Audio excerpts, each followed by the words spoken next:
This is Tom Bernanke, and today I'm going over my ultimate plantar fasciitis and heel pain guide. Do you have heel spurs, plantar fasciitis, bottom of the foot pain that's just not getting better? Here's my tips and tricks that I know will work for you and will help, and we're starting now. Causes, risk factor, heel spurs versus heel pain versus nerve pain versus plantar fasciitis. How do I diagnose it? What kind of imaging do we do? How long is it going to take you to get better? All the tips and tricks for heel spurs, for plantar fasciitis, for the nerve pain, and the potential complications if you don't do anything about it. Make sure you stick around all the way to the end because I'm going to give you my best home remedies. Heel pain is pain, swelling, stiffness in one of the heels. If this happens, the most likely cause is plantar fasciitis, but it can be a heel spur. It can be nerve pain. It can be Achilles tendonitis in the back of the heel.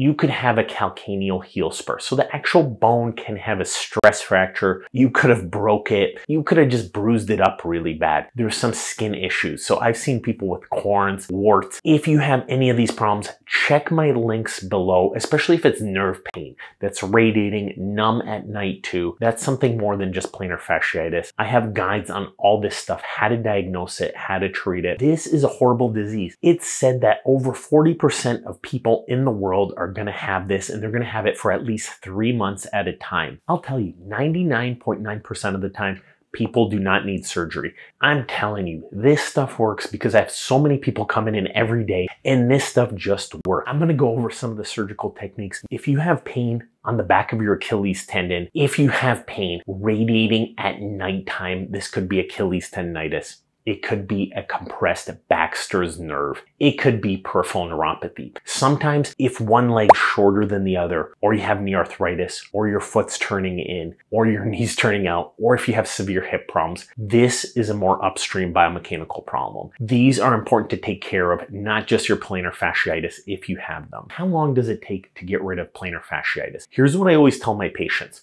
You should have immediate relief at the beginning for a good chunk of your pain, but then after your initial relief with the pain methods we're going to talk about, you should get a total of 25% better the first month, about 50% better the second month, and about 75+% better the third month. What is plantar fasciitis? The plantar fascia is a thick web-like ligament on the bottom of your foot that connects your heel to your toes. It acts as a shock absorber when your foot turns out. It prevents your feet from turning out and basically prevents your feet from dislocating and hitting your shin. Studies show that over 40% of people will have this. If you have tight hips, lower back, hamstrings, weak knees, weak thighs, hamstrings, your plantar fascia is going to absorb more wear and tear.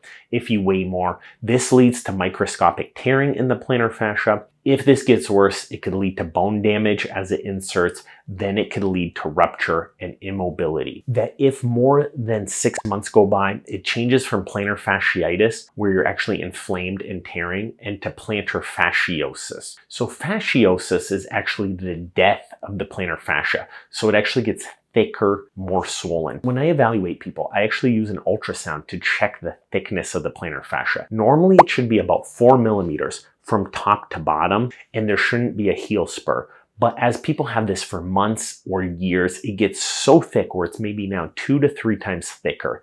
That could be fasciosis. The simplest way to think about this is the fascia is stretching, it's tearing. You discover that you have microscopic tears. It's most common in people between the ages of 40 and 70, people who are more overweight, people who are more active. It's more common in women than men. It's very common in pregnant women. Talking obesity, overweight. If you walk unevenly, you're more likely to have plantar fasciitis. And it's such a common disease that anybody who has these issues will probably get plantar fasciitis. And it's also correlated with poor foot gear. And I'll get into barefoot shoes versus very supportive shoes. What's the difference between plantar fasciitis and a spur? When you get plantar fasciitis for a long time, it actually starts to rip out of the heel, and the bone almost tries to heal to chase it. That's a heel spur. There's a lot of studies on heel spurs. They can be a little bit confusing, but the bottom line is 1 out of about 10 people will develop a heel spur in their life, but only about 1 out of 20, so about 50% of those will develop pain. I see so many people with heel spurs, but don't panic. There's so many things we're going to talk about in this video that can help with both your heel spur and plantar fascia, where you can skip the dangerous surgeries.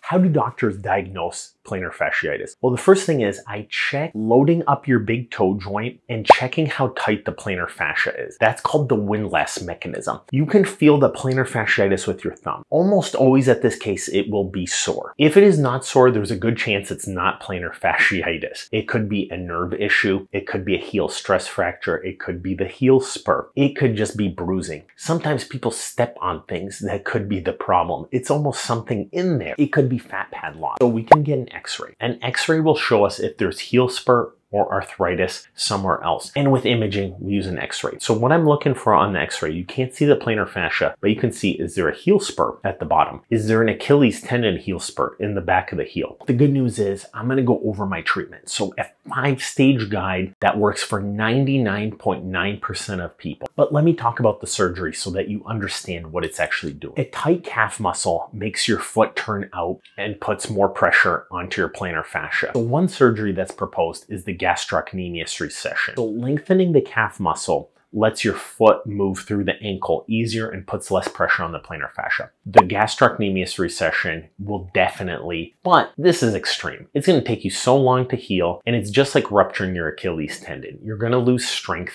through your foot, so why not just do the easy stuff that lengthens your calf muscle and corrects your posture anyway? I really think that the benefits of the calf lengthening are the fact that number one, we lengthen your calf, making you walk straighter, and number two, it puts you in a cast for months where your heel has time to heal anyway. So why not just do that without having a more dangerous surgery? The studies for gastrocnemius recession are pretty good. In this 2018 studies, they looked at patients and the majority of them had good pain relief. I would agree with that. I used to do this procedure, but there are complications like nerve pain in the calf or difficulty healing. This is my 5-stage ultimate plantar fasciitis and heel spur treatment guide. It works great. Number one is a biomechanical exam. This is the real key. If you have plantar fasciitis, but you have like a slipped disc in your back where your nerves are coming down to your feet, you have almost no chance of getting better. Even if your plantar fascia heals, you will not be happy with your doctor. And this is the type of stuff I see with people. You have to actually check your lower back, your hips,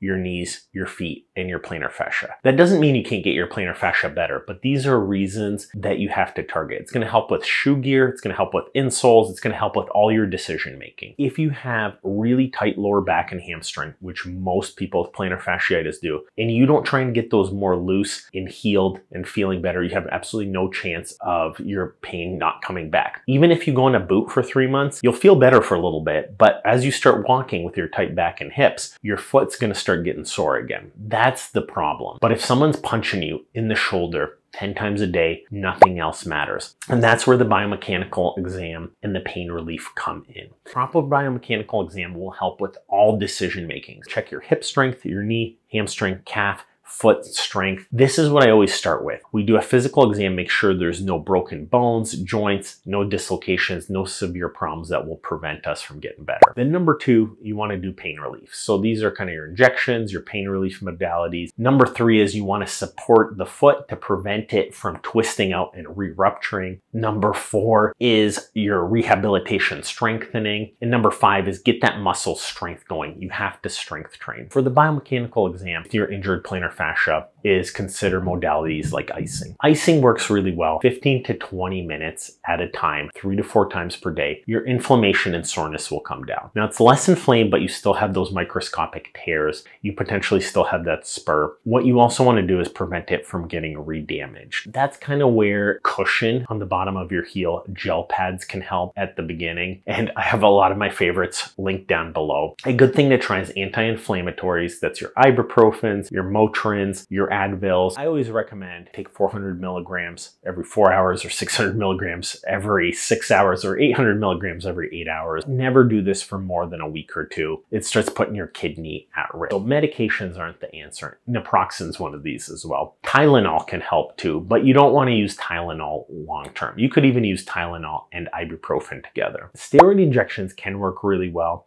If someone's in severe pain, like they can barely walk and move, I love a steroid injection into the heel, but this is like a one-time thing. We don't want to keep doing this for the rest of your life. We just want to give your heel a turbo boost so the inflammation calms down, but we also want to combine it with good shoes, good orthotics to keep pressure off. Another easy treatment is creams. Anti-inflammatory creams. These creams can work really well, but again, you want to stop that punch too, not just relieve the pain. And then things like physical therapy. So with physical therapy, I'm going to lump my favorite treatments under here. So these are massage, icing, hot cold modalities, Epsom salt baths, red light therapy. I love red light therapy. It might not be the best for the bottom of the heel, but big muscles like your thighs, your glutes. Ultrasound therapy can be very beneficial, but again, it doesn't get to the root cause. One thing that I am a very huge fan of, and I use almost immediately on everybody in my clinic, is shockwave therapy. Shockwave therapy essentially uses sound that goes through gel on the bottom of the heel, and that sound basically stimulates that ligament. Then you want to strengthen the actual plantar fascia. So there's a lot of exercises like toe curls, marble pickups, short foot exercises. I have a guide that goes over all of these in depth down below. Make sure you check out that video. It makes a big difference. So here's the big secret and the home remedies. The plantar fascia is a damaged ligament. It needs time to heal. There's no 5-minute tricks. The ligament actually takes months to heal. The real trick is getting it supported so you're not taking damage nonstop. I'll tell you personally, if we break it down to those sequential 5 steps,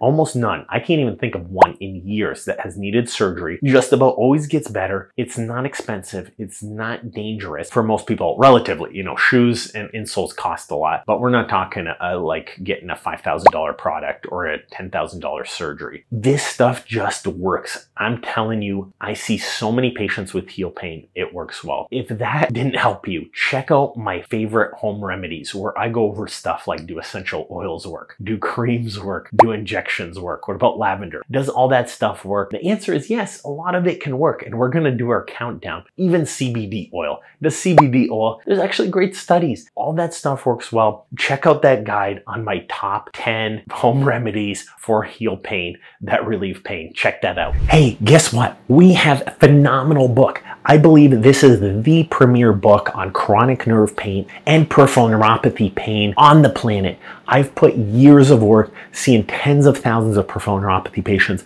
working with some of the best diabetic endocrinologists, the best doctors, the best neurologists, in building out this book. For you, my viewers, we have a discount code available. Get on our mailing list and get that book down here.